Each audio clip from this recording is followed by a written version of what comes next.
Assalamualaikum warahmatullahi wabarakatuh. Waalaikumsalam warahmatullahi wabarakatuh. Ila hadratin Nabi Mustafa Rasulullah sallallahu alaihi wasallam wa ala alihi wa azwajihi wa dzurriyyatihi wa qurabatihi wa ahli baitihi wa ashabil kiram. Wa ila jami'il anbiya wal mursalin wal awliya wa syuhada wa salihin wa tabi'ina tabi'ina salihina ila yaumiddin wa jami' malaikatillah wa ila abaina wa ummatina wa azdatina wa masyaikhina wa auladina wa azwajina wa dzurriyyatina wa ahli baitina wa jami'i man tabi'ana khususan jami'il arwah fi hadil majlis wa ghairuhum wa syaibnu abdillah wa furuhim wa usulihim wa masyayikhihim wa ahli baitihim syaihulillahi lana wa lahumul fatihah.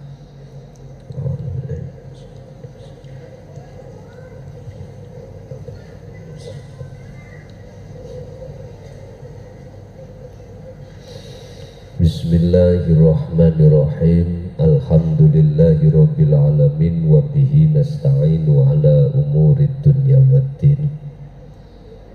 Asyhadu an la ilaha illallah wa asyhadu anna Muhammadan abduhu wa rasuluh.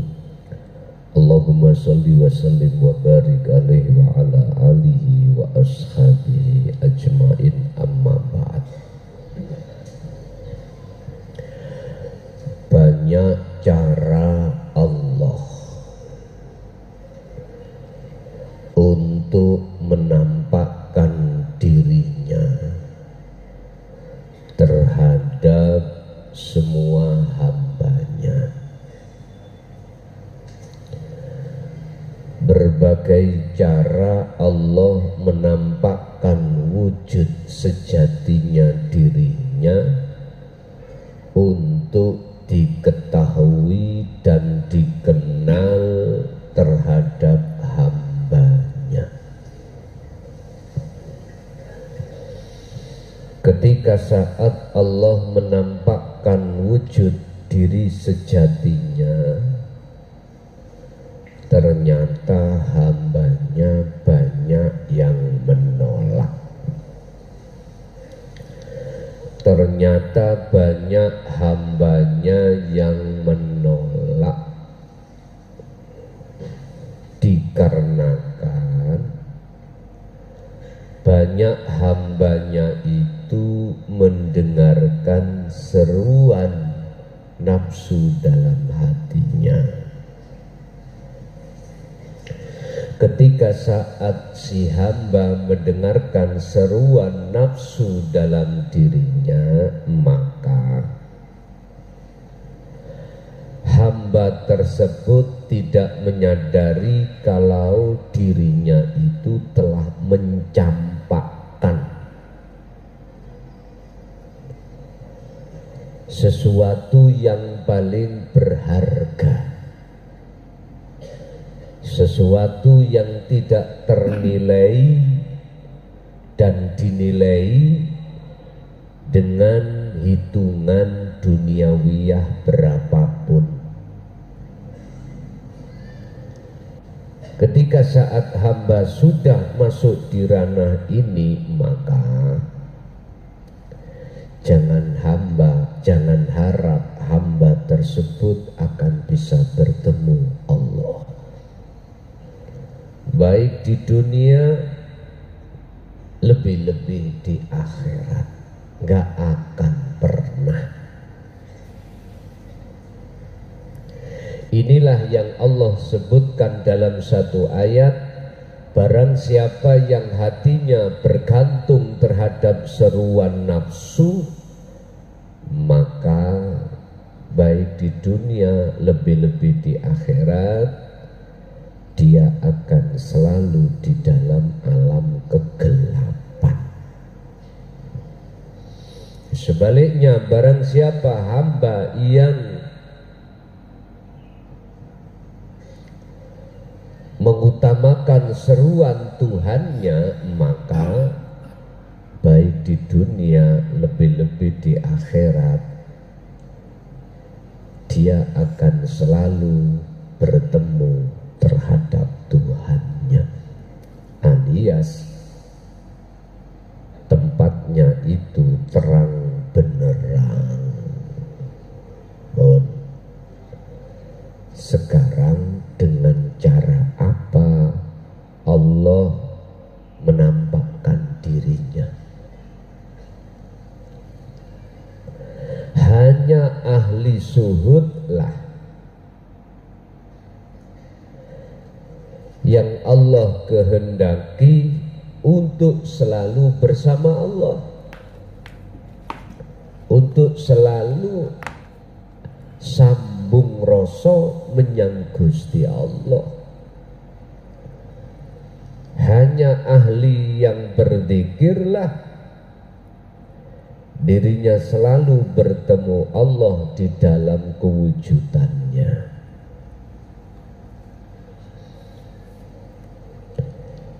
Bapak Ibu, beliau menampakkan wujud sejatinya itu berupa nurnya. Wujud nurnya itu ada di dunia ini yang disebut al-mukawwanat, piro-piro makhluk. Dan satupun yang beribu-ribu makhluk itu tidak ada yang sama. Rupa bentuk wujudnya tidak ada yang sama.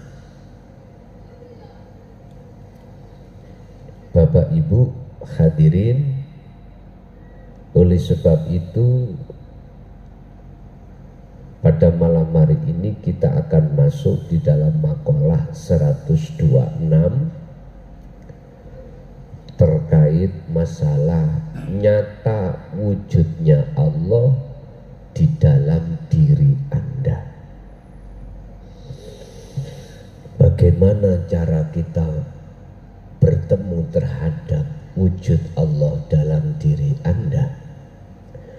Amara wis merintahake sapa Allah ka ing sira fi hatihi dari ing dalem ikilah panggonan dunya. Ning dunya ini kita sudah diperintahkan Allah untuk memandang Allah, untuk bertemu Allah. Dulu secara syariat kita dididik nanti kita akan bertemu Allah setelah terjadinya satu kematian. Bohong, bohong.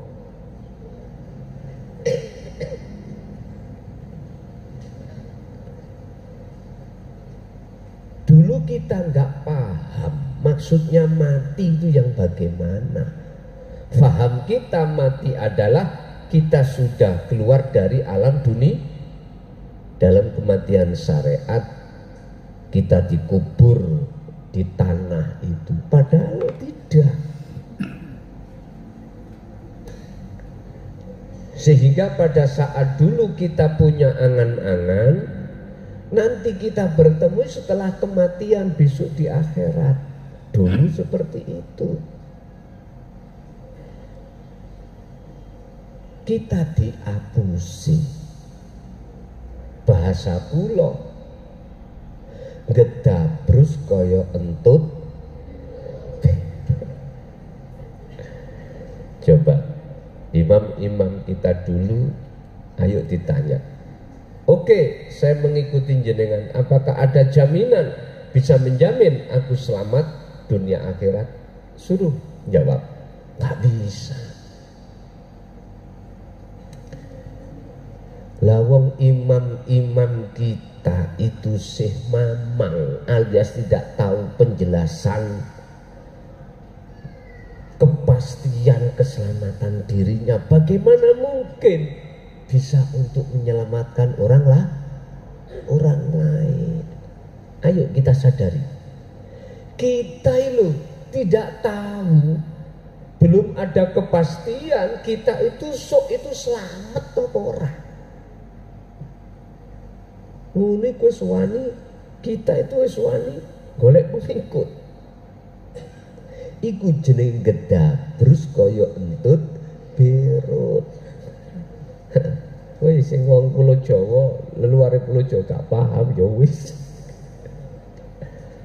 Gedabrus iku ngene lho Pak. Omongan yang tidak ada kepastian atas kebenarannya itu namanya gedabrus. Lah entut berut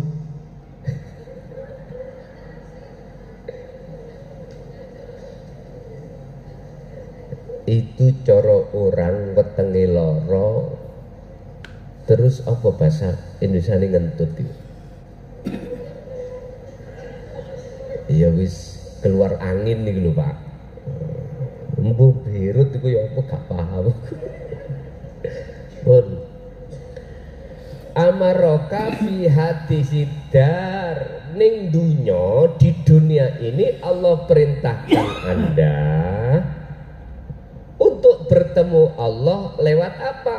Binadori kelawan angen-angene ati fi mukawwanatihi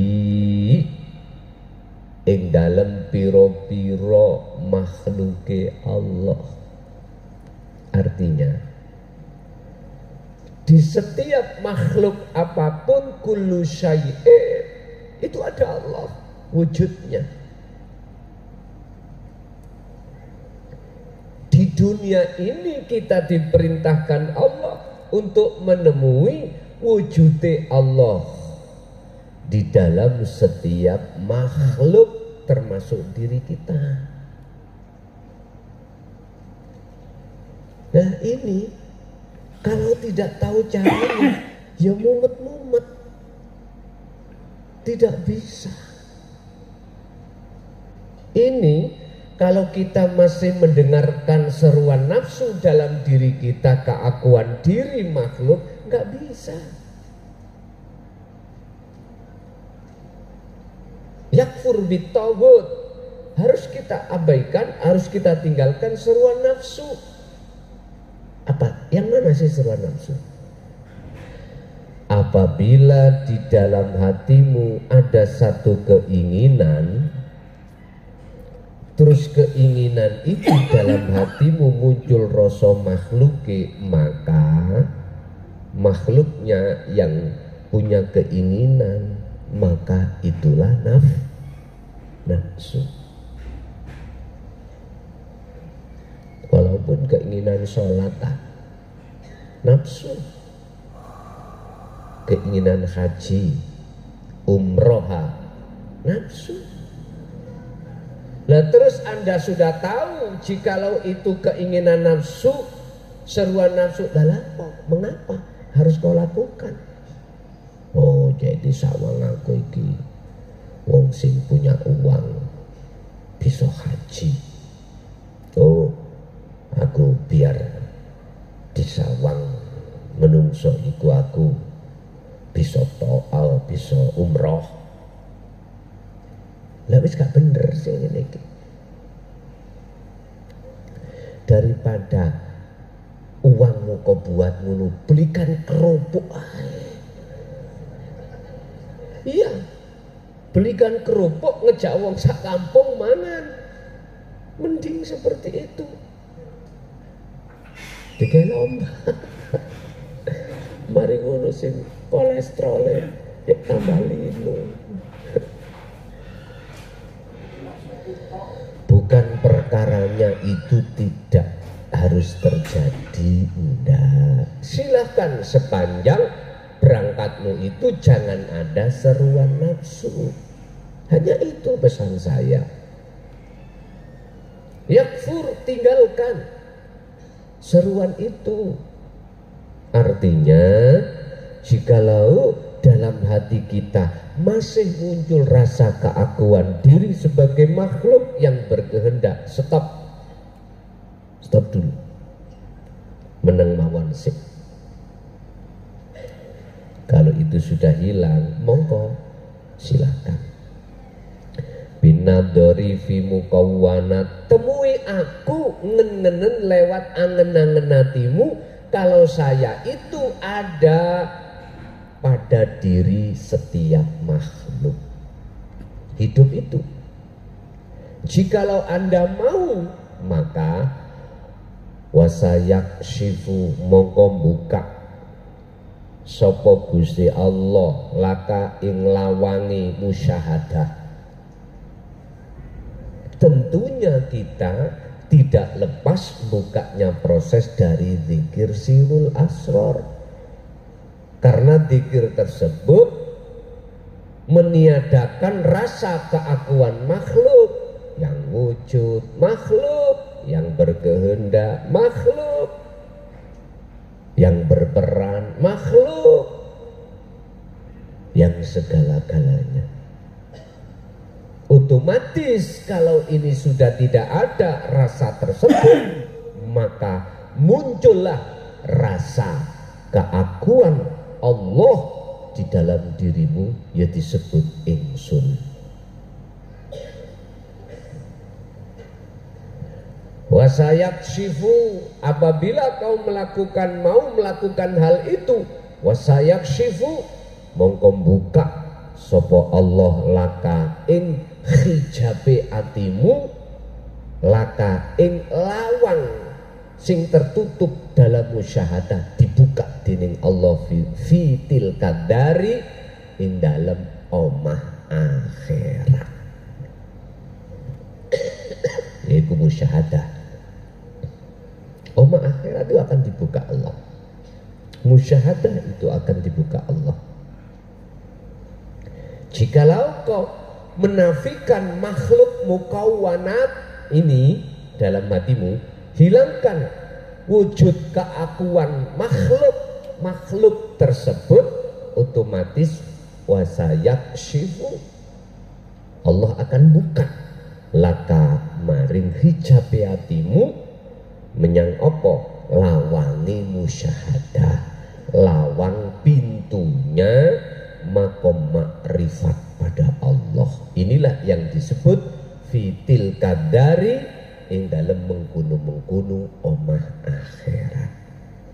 An kamali dzatihi, saking sampurnane wujud sejatine Allah. Lah niki sempurna wis. Jadi cara untuk bisa bertemu Allah di dalam dirimu atau di luar dirimu, kau harus menafikan wujud keakuan makhluk. Gak apa-apa gendeng-gendeng titik, gak apa-apa ngalami kekosongan terlebih dahulu, gak apa-apa. Dan itulah memang alam kefanaan di situ, kefanaan dari makhluk, akhirnya nyatalah wujudnya Allah.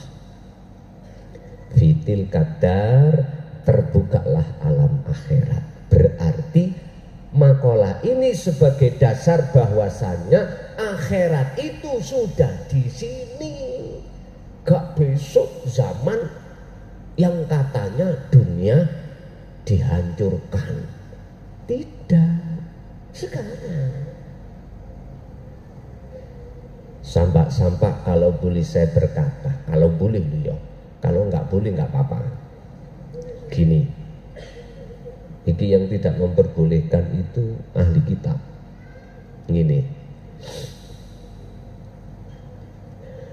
barang siapa saat di dunia sudah bisa masuk alam akhirat, tak jamin setelah kau mati secara syar'i mesti bisa langsung masuk alam akhirat. Keadaan barzah itu.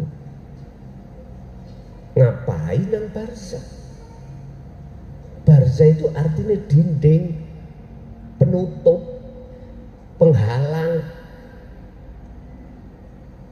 Lah kau di dunia penghalangmu sudah roboh. Apa mungkin habis bongkok mati muncul lagi penghalang. Nggak bisa bos, nggak bisa. Barang siapa penghalangnya di dunia dengan Allah ini sudah roboh, mongko pasti dia tidak akan mengalami penghalang lagi, yaitu alam barzakh. Langsung akhirat. Malaikat ana sing takon, ora enek. Ora wani takon. Gusti Allah kok ditakon? Takon. Isi tempeleng bareng. Makanya ana cerita Sayyidina Umar iki sahabat Rasul sing paling keras. Keras. Sayyidina Umar itu kan waktu jadi khalifah. Iki kisah mawon. Ketika beliau itu keluar rumah misalnya, ditakuti oleh geng-geng sembarang kalir, geng motor, geng apa ya, geng pasar, takut semuanya. Jangankan geng-gengku gak takut toh, penduduk enak-enak jagongan di rumah mbek suami istrinya ketok Sayyidina Umar tek bleber mlebu omah ditutupi omahe wedi beda nek klason padha blebere mlebu karena takut diamuk krana biyen tahu gendeng. Hanya itu Bapak Ibu, siapa saat di dunia ini kok ya sudah bisa masuk alam akhirat, ketika dia mengalami sakaratul maut secara syar'i tak jamin langsung masuk nanggone alam akhirat. Kalau enggak tuntutan aku sok. Nek aku bongko dhisik, kotak-kotaken mesku coploken bawaan. Wis gak adik mes-mesan. Iya. Ini kalau aku boleh ngomong untuk menguatkan hatimu supaya selalu bersama Allah gitu loh maksud aku. Ngoten. Sebaliknya barang siapa saat di dunia dia belum bisa masuk ke alam akhirat ya tak? Dikarenakan apa? Enggak masuk ke alam akhirat? Karena dia sukanya itu dengan alam dunia. Mengapa suka dengan kehidupan alam dunia? Karena selalu memperhatikan seruan hawa nafsu. Tak jamin mlebu barzakh sampean wis. Tak jamin mlebu barzakh. Inilah sebab apa asbabun nuzul Kanjeng Nabi dawuh idza mata benu adama ing kotoa. Ini ada 3 hal yang gak akan putus. Salah satu di antaranya adalah anak soleh yang selalu mendoakan orang tua tatkala orang tua itu di dalam alam barzakh. Kau umpama gak tersiksa, mengapa harus ada hadis datang? Ngoten lho. Jadi sebab-sebab turunnya hadis sahih ini dikarenakan memang kebanyakan kita masuk di alam yang gelap gulita akhirnya butuh doa. Asbabun nuzulnya di situ. Jikalau kita selamat semua masuk akhirat, lah apa no hadis itu gak kanggo. Mulai tahun 2000 sampai 2004 kemarin gak kanggo karomah gak kanggo. Mengapa karomah harus turun? Asbabun nuzulnya apa? Pasti ada. Ini yang mereka tidak sadari. Akhirnya maitu tok Gus gak mudun iku mari musyahadah kok nang is gak apa-apa maitu tak terima. Tapi nanti kalau sudah waktunya Anda akan tahu sendiri. Rapopo. Iya rapopo. Jadi gak usah jauh-jauh Pak. Jenengan kesini itu tidak lepas dari karomah. Pundi sepeda ini, mobil. Nek kuwi gak butuh karomah, gak butuh bantuan Allah. Mlaku teko omah mrene. Gak usah ngebis. Gak usah, jalan kaki aja. Jalan kaki aja, monggo. Ada saat dimana waktu karomah itu jenengan bawah. Ada saat waktu di karomah itu jenengan lepas. Ada waktunya sendiri. Ketika sudah sampai di sini, ya sudah nggak kanggo, sudah nggak berguna mobilmu, sepedamu nggak berguna sudah. Udahlah, ojo kakean. Aku duit diseneni Gusti Allah. Ojo kakean cocok kok. Ngoten. Sing terpenting adalah bagaimana Anda tidak terbias, tidak terpengaruh dengan karomah di muhadharah, lebih-lebih di mukasyafah kemarin. Jangan terpengaruh. Jadikanlah itu sebagai kendaraanmu untuk bertemu Allah. Rasulullah ketika Mi'raj, mengapa harus Allah datangkan karomah berbentuk buruk? Mengapa? Inilah yang harus kita pelajari. Harus kita pelajari. Benar gambare buruk itu jaran ndase wong wedok ayu. Wong wedok ayu. Nafsu memang iya disebut nafsu makhluk. Tapi jangan sampai terpengaruh dengan makhluk. Oleh sebab itu Syekh Ibnu Athaillah dawuh, Allah wis merintah amaraka fi hadidar bin nadar fi mukawwana bihi. Pandanglah Allah di dalam makhluk dirimu atau di luar makhluk diri dengan cara dzikir sirul asr itu kembangkan. Jikalau ini betul-betul Anda lakukan, Allah wasayakshifu, aku Allah akan buka laka maring hijab makhluk itu tadi, tak buka, tak buang. Akhirnya fitil kadar Anda akan bisa masuk alam akhirat atau bertemu wujud nyatane Gusti Allah. Kesimpulannya kuwi golek Gusti Allah untuk ketemu gak usah ado-ado ning awakmu dhewe, yaiku urip kang sejati dalam dirimu. Bisa ini sih nyerengkal yes saking wangkote atine awak dhewe. Gusti Allah iku yo ora iso dipethuki ning donya, sok ning akhirat.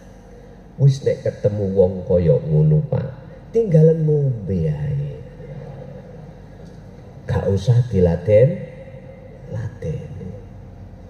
Ingat, dalam makalah lain Syekh Ibnu Athaillah berpesan, kuwi dirimu semuanya jikalau mencari teman dekat, carilah teman yang hatinya itu alim, paham ilmu hakikat.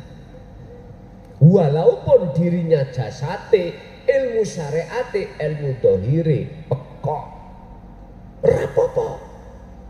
Sebab nanti kamu akan ditarik karakter hatimu untuk mendengarkan seruan Allah dan jalankan apa yang menjadi seruan Allah. Seperti itu. Tapi jikalau Anda ini berteman dekat pada orang yang alim ilmu dohire, tetapi ilmu batine hatinya itu pekok, ilmu hakikat tauhid, nyun sewu, mesti kamu akan ditarik untuk berbicara tentang urusan selain Gusti. Wis pasti Anda nek kepingin amis kabeh gembulo wong dodol iwak jair. Gembulo wong iwak. Wong dodol iwak iwak teles-teles gembulo amis kabeh sampean. Nggih. Nek dirimu pengin baunya wangi, ya gembula wong dodol minyak wangi. Wis kari ngono ae kok bingung. Terus sing gembul orang jualan ikan. Son apa kuwi keten cocot. Sirku to aku gembul jualan ikan jair. Ambu amis yo karepku. Lah apa kuwi protes? Enggak, aku enggak protes. Aku cuman ngekei solusi nek kuwi kepingin dadi wong amis, ya gembula jadi satulah dengan orang jualan ikan. Kalau ingin baumu itu wangi, gembullah atau apa? Gembul bahasa Indonesia. Bergaullah pada orang jualan minyak wangi. Ya wis, terjemahno dhewe wis. Wong asline wong dodol minyak wangi ya gak kepingin minyak itu diturut-turut nang klambi-klambi sampean. Iku kan sampean supaya ben roh ambune. Rugi asline. Tapi dia itu hanya ingin kamu ikut baunya wangi. Betul lho Pak. Kesimpulannya udah, belajarlah Anda selalu memandang wujudnya Allah dalam dirimu dengan cara dzikir sirul asrar. Akhirnya Anda akan lepas wujud keakuan makhluk, akhirnya dalam hatimu wujud keakuannya Allah. Kalau sudah di akad itu, dohirmu itu loh wujudnya Allah. Wanian jenis kandang-kandang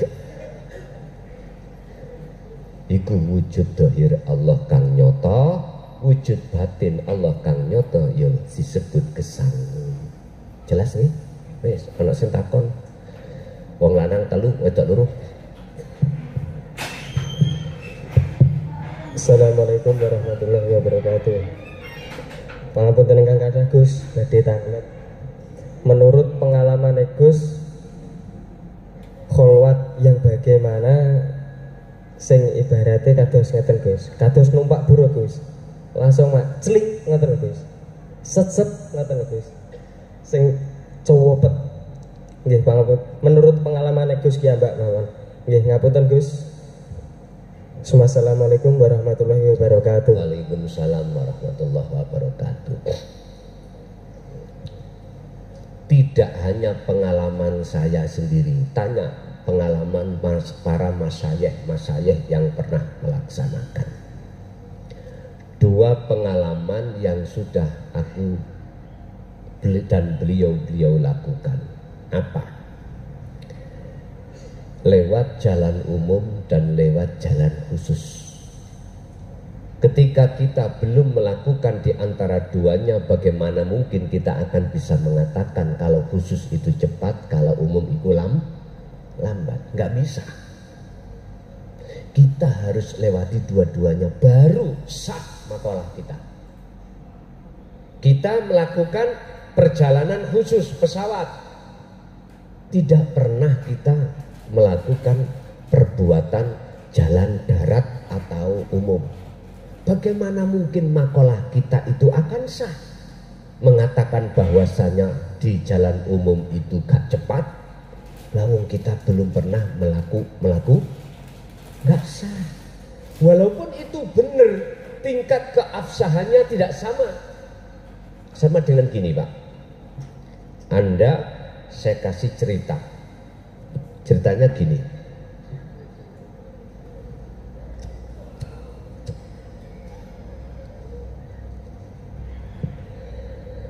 Kanjeng Sunan Ampel di Surabaya itu makomnya mesane loro, mesti ae mesan loro. Tempat dan posisinya di depan, di baratnya masjid. Sebelum masuk di situ ada akses jalan.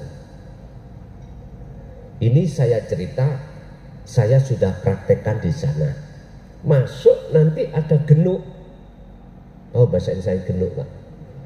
Gentong, isinya air, di situ ada panitia, sampai disuruh untuk memberikan formulir, mengisi formulir, alamat, nama, tujuan. Terus ada gentong, minumlah air itu, terus masuk ke makam. Lah jenengan tak saya ceritani seperti ini. Saya ketika bercerita mesti saya sudah bisa di sana. Secara rohania saya bisa membayangkan keadaan yang ada di bisa, Pak. Karena sudah saya praktekkan, saya ke sana. Terus jenengan mendengarkan, jenengan percaya. Karena cerita itu tidak ada unsur sedikit pun penipuan, nggak ada. Sodik semuanya, sampai percaya.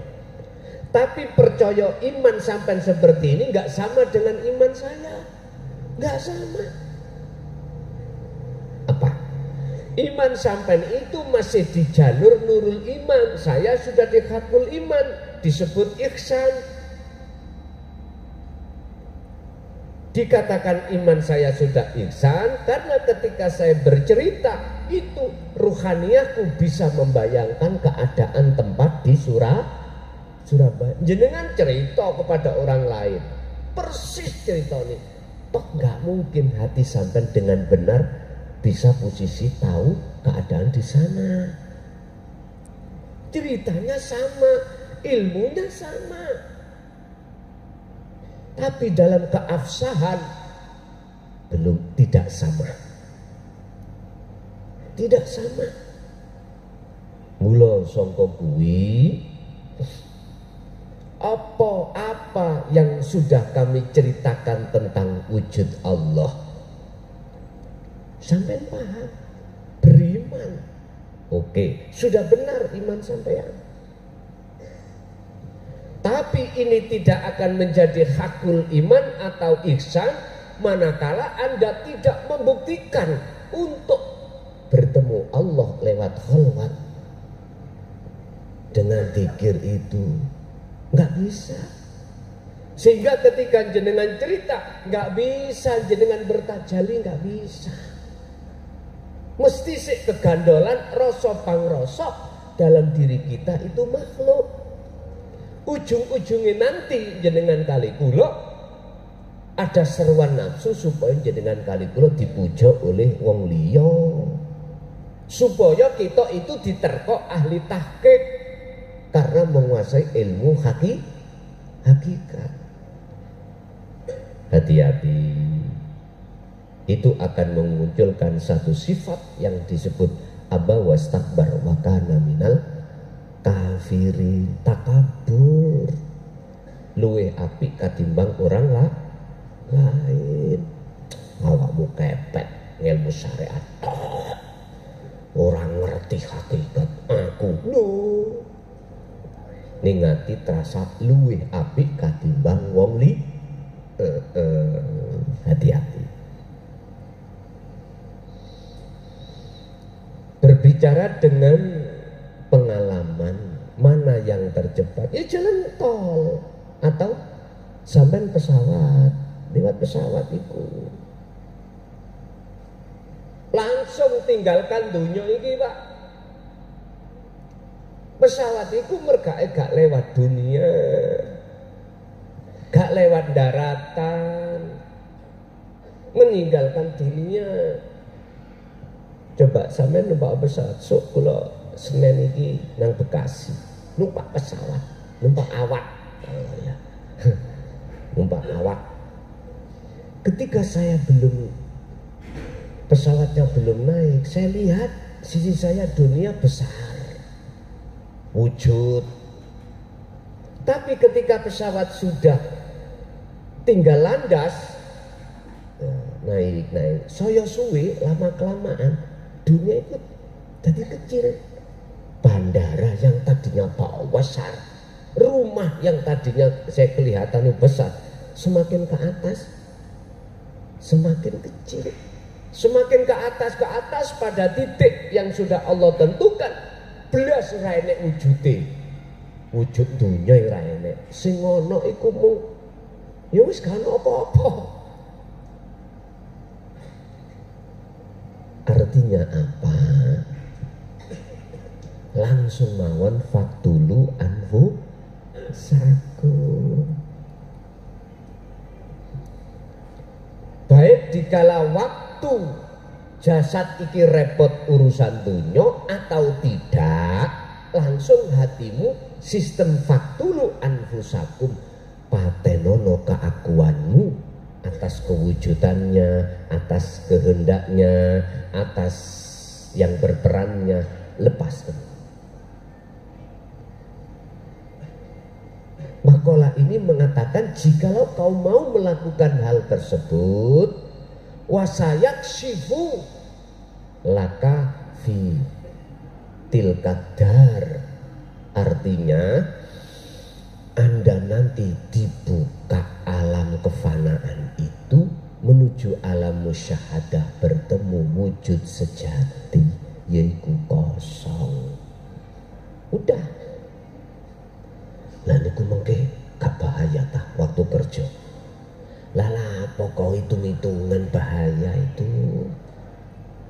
Kalau kau masih hitung-hitungan berarti wa aslimu lahu kurang afsah, kepasrahanmu itu tidak sah.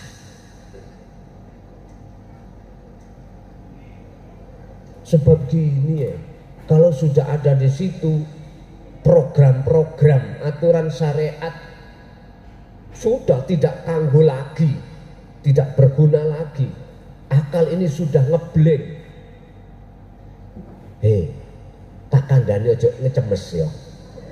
Temen ojo ngecemes. Baik kau lewat khusus maupun lewat umum, dikala Allah sudah buka hijab hatimu alias kefanaan untuk bertemu Allah, nyun sewu, wajib Anda merasakan ngalami seperti itu. Gak usah sampai ini mitung-mitung bahaya, gak gendeng lah, gak usah mitung, gak bahaya sepedaan kok gak jelungu pak, gak usah kok hitung, gak usah kau bayangkan, kau macam-macam kan, wis pokoknya budal ya budal. Mohon maaf, untuk menuju kesuksesan dengan cepat dibutuhkanlah ketekatan yang bulat dalam hatimu. Kemerdekaan itu datang tidak hanya datangnya bim salah bim pak. Terlepasnya ruhannya dari cengkeraman hawa nafsu tidak datangnya kita raih dengan bim salah bim pak. Saya ja'alullahu ba'da usri yusra. Allah katakan itu kau terima, titel seperti itu kau terima, terlebih dahulu kau bersusah payah. Ya seperti itu tadi. Urusan wedi gendeng wis letakkan, urusan ada bahaya tohir kok nabrak wit sampai lepaskan. Jikalau gendeng temen ya dibelok, ngono lah apa bingung-bingung. Jikalau nabrak temen ya ditambakno. Jikalau mate ya dikop. Lah apa kuwi bingung-bingung ikut campur urusan Gusti Allah.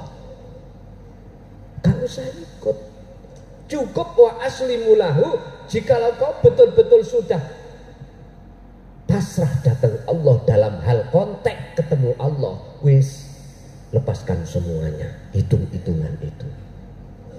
Jikalau kita masih ngitung, biye bojoku sik ketok menis-menis, mening-mening, disawang sik sedep, gak tadi-tadi pak. Terus bagaimana nanti aku nek nyelulu-nyelulu? Bagaimana warganet mengatakan kok aku gila? Bagaimana image di tengah masyarakat aku wong jelek? Cuk rungokno kupingmu. Aku wis ngalami digendeng-gendeng nang wong. Ngono lho. Ngapa terus sampai niku sik wedi pertimbangan ngene-ngene? Nyun sewu. Kebablasan aku. Nyun sewu Bu ya. Restu. Iku kula asli misui nafsu di dalam dirimu sing gandoli kuwi mau. Ngoten lho. Kula tau dipisui Mbah Qasim iku lho kula anggap berkah, Pak. Pisuane beliau berkah. Sehingga ndadekno kesadaran buka wasayak sifu laka. Bukae anti kesadaran Allah kang ahad. Masalah kula dilokno Allahmu iku wakeh son, tapi Allahku iku ahad. Loh. Bingung toh, Pak? Akhirnya dipisui niku dadi oh nggih leres. Leres. Bukannya beliau misu itu karena ning ati jengkel duraka, marah-marah, godok nang kita. Enggak, Pak. Beliau memang ngusir nafsu di dalam diri kita sing isih nambeng. Apa bahasa Indonesia nambeng?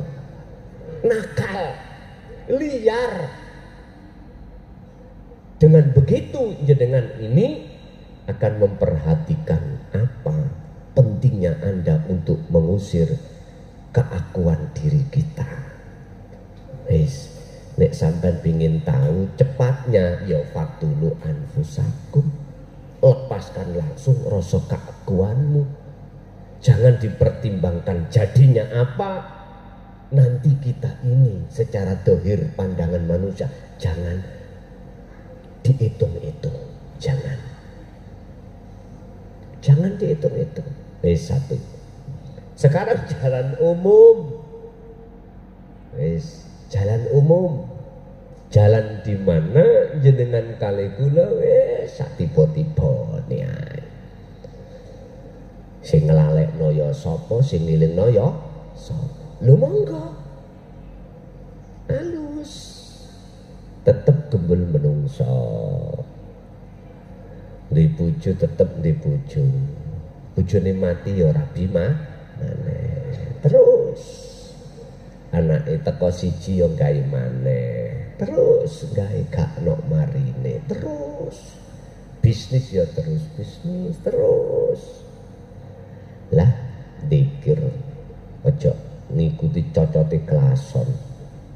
Sing penting ati nyaman. Aku eling ya sebab Gusti Allah. Aku ngentu ya sebab Gusti Allah. Aku ngombe bir ya sebab Gusti Allah, arak ya Gusti Allah. Tapi ingat, yang tidak Anda sadari halusnya sesuatu yang halus. Jujur gak jujur, ngaku gak ngaku. Pasti ketika saat iku berjalan berlaku, hatimu iku dolim nang Allah dengan bentuk keakuanmu masih kuat. Ingatlah mengapa Allah menurunkan surat Al-Ahzab ayat 41-42. Itu karena di dalam hati kita itu penuh dan dipenuhi rantai-rantai nafsu. Sehingga beliau Allah mengatakan udzukurullaha dzikron katsiron, dikasih katsiron. Tidak hanya dzikron aja, Pak. Ya. Kertas entek. Lagi.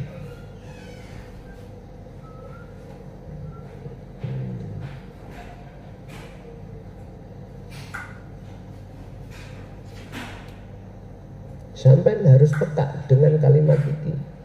Mengapa kok gak dikrontok, kok ditambahi kathiron? Sampai harus peka.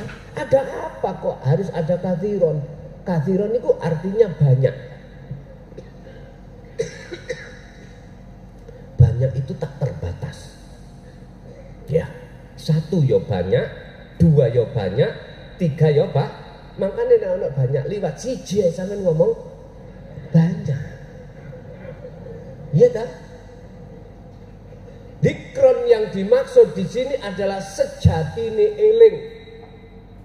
Jatuhnya sejatine eling adalah bukan yang disebut Allah, baik lesan maupun hati, bukan, tapi sejatine eling iku adalah diimani atau dirosok.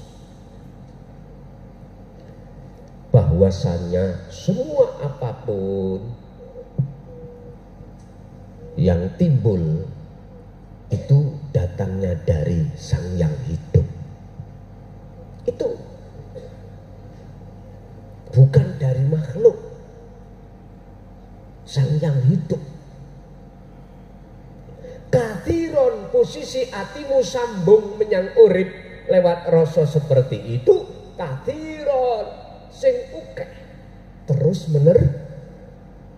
fasabihuhu bukrata wa asila. Jikalau dalam hatimu kemasukan lagi selain Allah, sucikan. Baik dikala pagi, siang, sore, malam, atau baik dikala jasmani ini gembul campur dengan urusan dunia atau tidak, tetap. Pertanyaan saya, mengapa Allah harus jatuh ayat ini? Mengapa? Setiap ayat niku wonten kisah cerita sebab-sebabnya diturunkan. Inilah jawaban karena kita sulitnya bertemu Allah. Biar gampang akhirnya diturunkan ayat ini. Lanjut.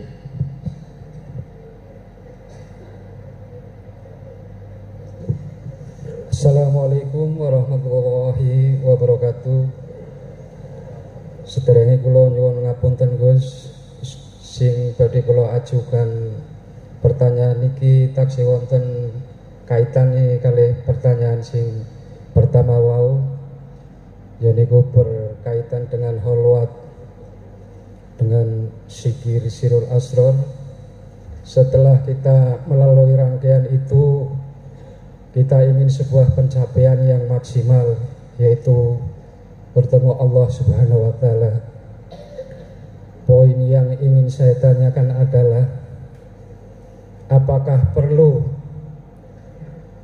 syariat yang lain, khususnya sholat 5 waktu kita jalankan, dan bagaimana statusnya?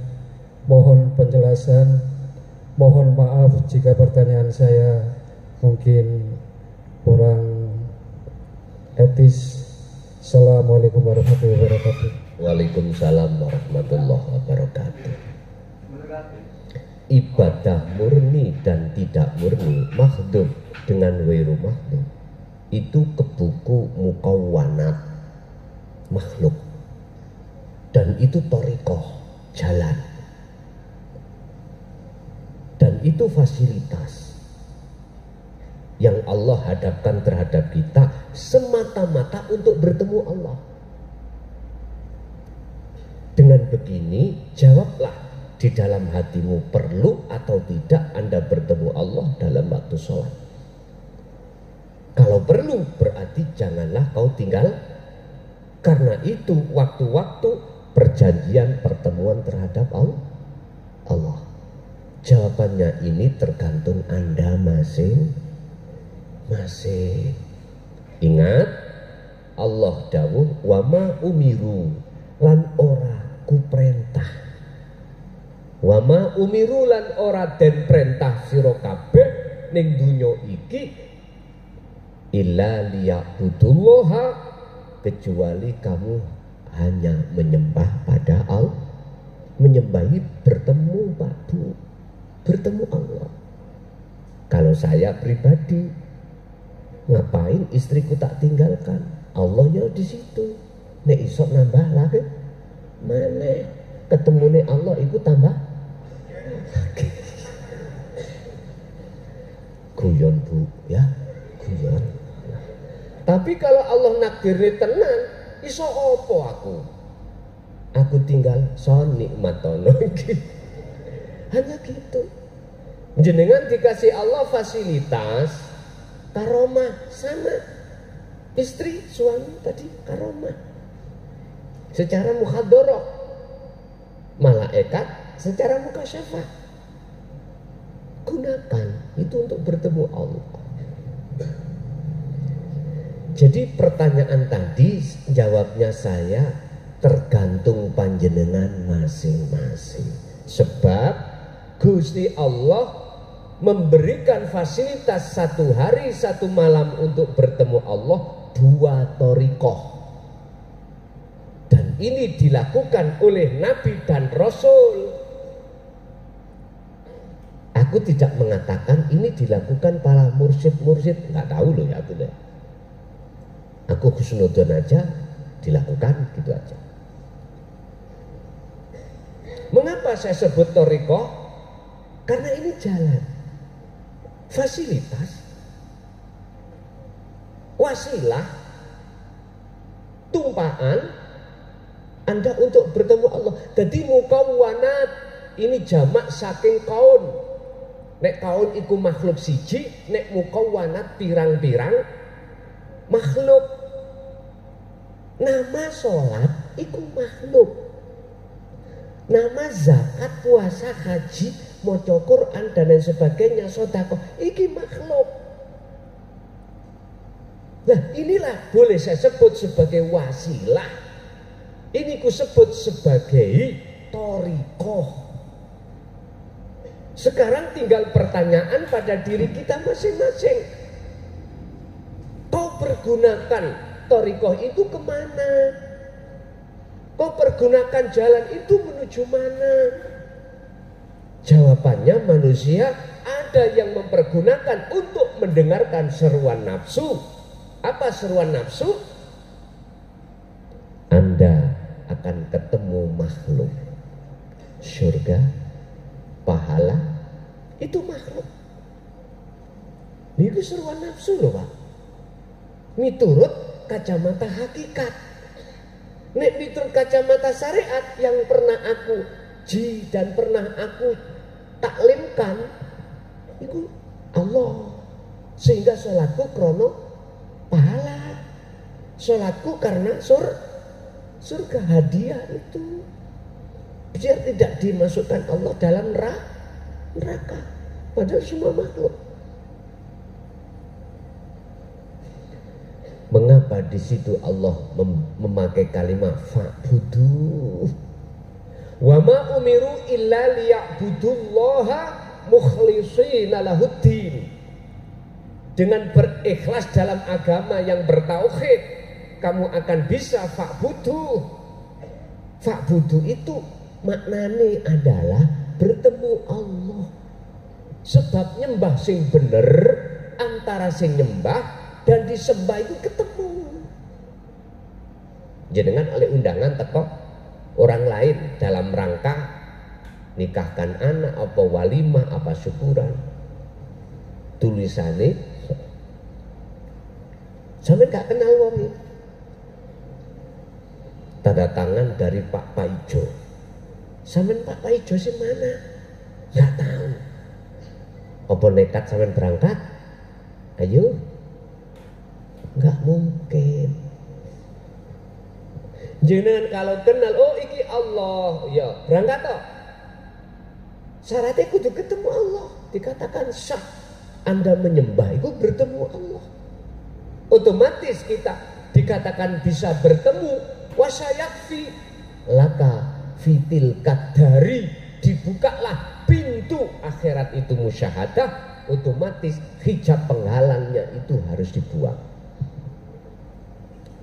Berhubung Anda kenal Pak Paijo, oh alamatnya lengkap, ada Sherlocknya sekalian, terus berangkat, ketemu. Nek ketemu, mesti gak keliru Pak. Antara Pak Paijo dengan anaknya, berhubung jenengan sudah tahu siapa Pak Paijo, gak mungkin keliru anaknya. Mesti bener ketemu Pak Paijo. Makanya mengapa dalam surat Toha ayat 14 itu Gusti Allah ngomong Innani anallah, sesungguhnya saya itu Allah. Sesungguhnya aku ini Pak Paijo. Loh ngene lho. Penegasan awal Anda bertemu Allah itu di situ. Nanti kalau sudah selanjutnya kedua, ketiga bertemu wis gak atik. Allah ngomong innani anallah.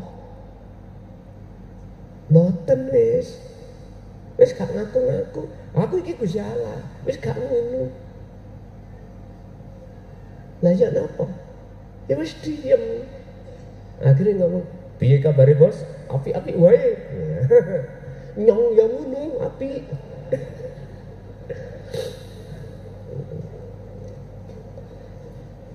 Wis hubungan damai di situ, Pak.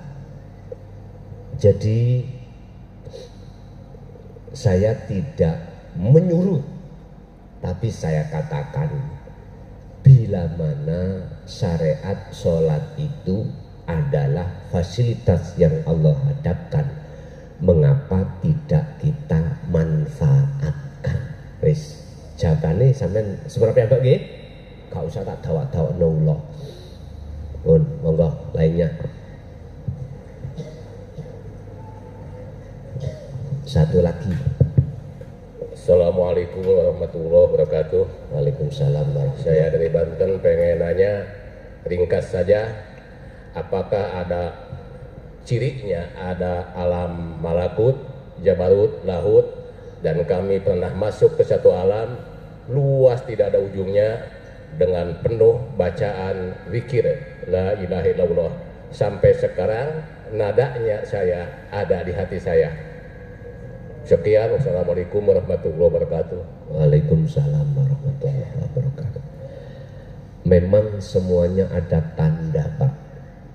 Alam muhadoroh kasunyatan ini, yaitu kita melihat makhluk-makhluk dohir. Ketika kita masuk di dalam alam mukasyafah, itu Allah buka hijabnya mukasyafah, kasyaf itu ya, terhadap gaib makhluk. Di situ juga ada musyahadah di kasyaf, di muhadoroh juga ada ada musyahadah.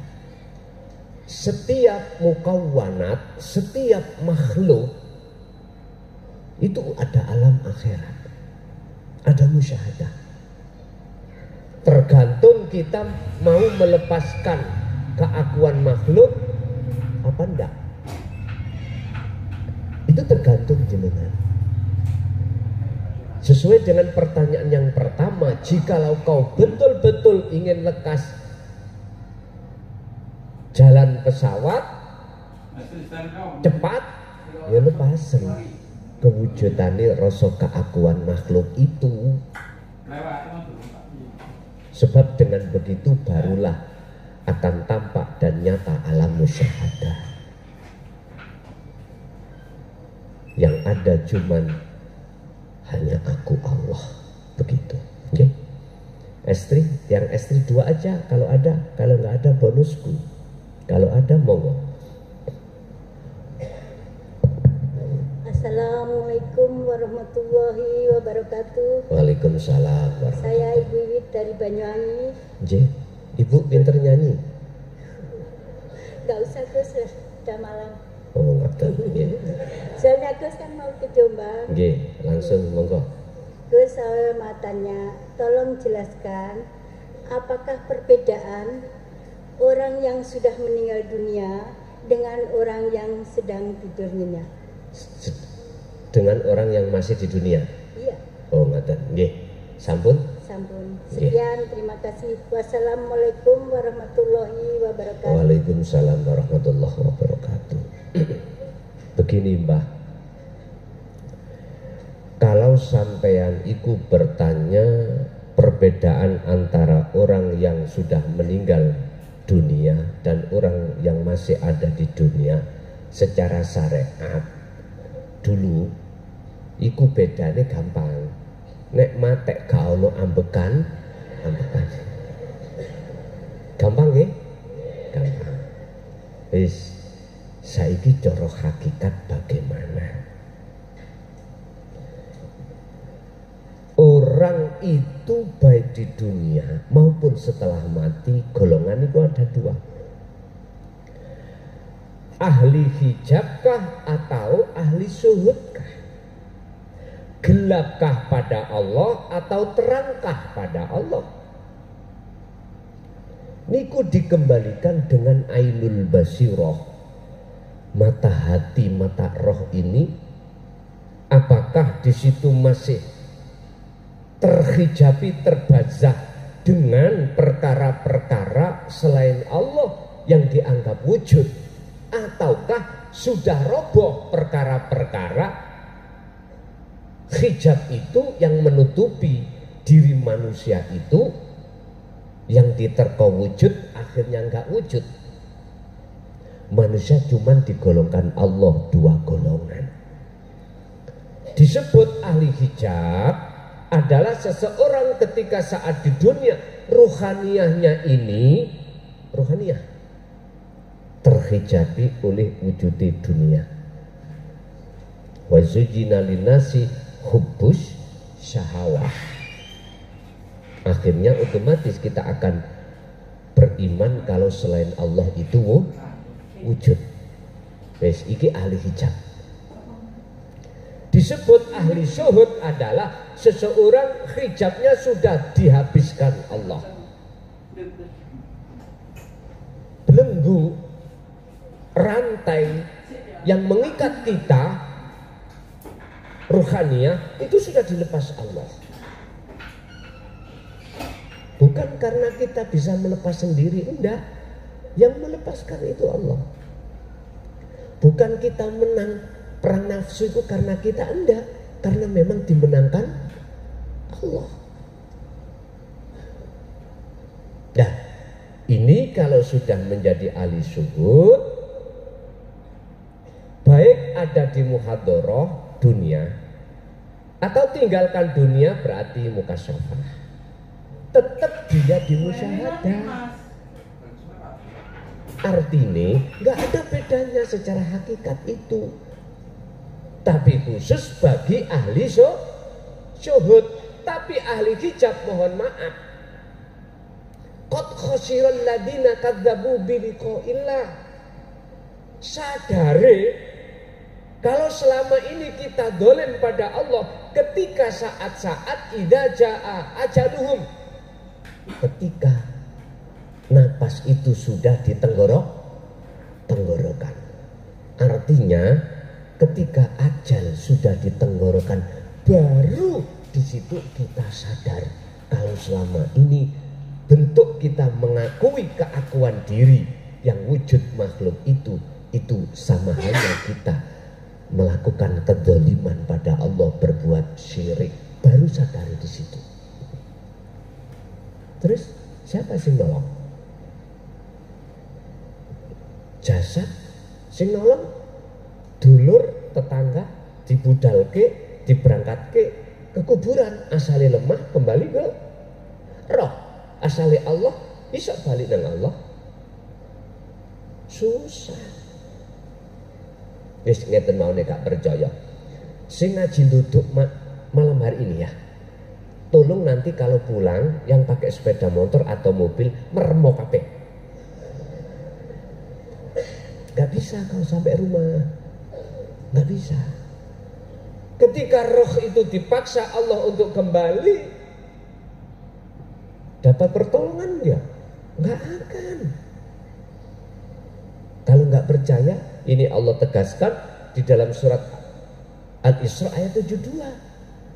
Siapa di dunia dia masih kegolong ahli hijab, maka setelah mati tetap ahli hijab. Makanya wa min waraihim barzakhun ila yaumi yub'atsun, dimasukkan alam barzah. Karena barzah dindingnya di dunia kita belum roboh. Begitulah. Nih, satu kali lagi. Nggih. Assalamualaikum warahmatullahi wabarakatuh. Waalaikumsalam warahmatullahi wabarakatuh. Saya jemaah ilmu tauhid dari Depok, ya Gus. Depok itu mana, Pak? Jawa Barat, perbatasan Jakarta Selatan, ya. Sunda ya, bahasa daerahnya Sunda. Mohon di Sunda. Oh, ya. Assalamualaikum warahmatullahi wabarakatuh. Waalaikumsalam warahmatullahi Ini Gus, apa perbedaan karomah yang didapat antara kita dengan berzikir sirol asror dan yang tidak? Dan bagaimana untuk mempelajari agar kita bisa memahami tauhid yang mendalam dan mantap. Hanya itu aja Gus. Iya. Assalamualaikum, waalaikumsalam warahmatullahi wabarakatuh. Terima kasih. Assalamualaikum warahmatullahi wabarakatuh. Oke. Perbedaan karomah yang kemarin sudah kita laksanakan dengan Sirul Asrar bagaimana? Wirid, karomah, dan Sirul Asrar sebetulnya itu tidak ada bedanya bagi Anda yang sudah paham dan mengerti jalan untuk menuju keesaan Allah. Tapi kalau pertanyaan ini saya jawab dari sisi syariat, karomah itu adalah sesuatu yang tidak bisa kau bahas dengan dalil akliyah. Nggak bisa kau terima, kau bahas dengan dalil akliyah, akal. Sebab ketika Allah berkehendak itu tidak hanya di dalam akal bisa terima, tapi juga Allah berkehendak di dalam sesuatu yang tidak bisa akal terima. In aroda syai'an ayyakula lahu kun. Contoh, Nabi Muhammad ketika melakukan perjalanan dari Mekah ke Madinah, hijrah, itu namanya mendung, selalu nutupi beliau. Jadi nggak panas beliau sama rombongan. Mendung kan makhluk, sifatnya makhluk mendung kan bisa menutupi terik matahari, akhirnya tidak mengenai kanjeng Oke, makhluk. Lagi ketika saat Nabi Musa dibawai Allah tongkat, ya, terus kok bisa akal tidak bisa menjangkau, kok bisa untuk membelah lautan akhirnya jadi jalan, kan nggak masuk akal lah ini. Itu karomah. Tinggal pertanyaannya, kau ini menghadap karomahnya atau menghadap Allahnya? Sehingga menurut ahli syuhud sudah ada nggak ada perbedaan antara Anda ini membawa karomah atau tidak, sudah tidak ada perbedaan. Terus mengapa itu harus didatangkan Allah? Karena kondisional. Nantilah Anda akan tahu sendiri. Akhirnya nggak mudah ngelokno aku. Wis nang Sirul Asrar kok nang karomah. Wis saiki tak maklumi kuwi ngecemes. Tapi nanti Anda akan, jikalau situasi itu menghadapi pada diri Anda tahu jawabannya. Itu.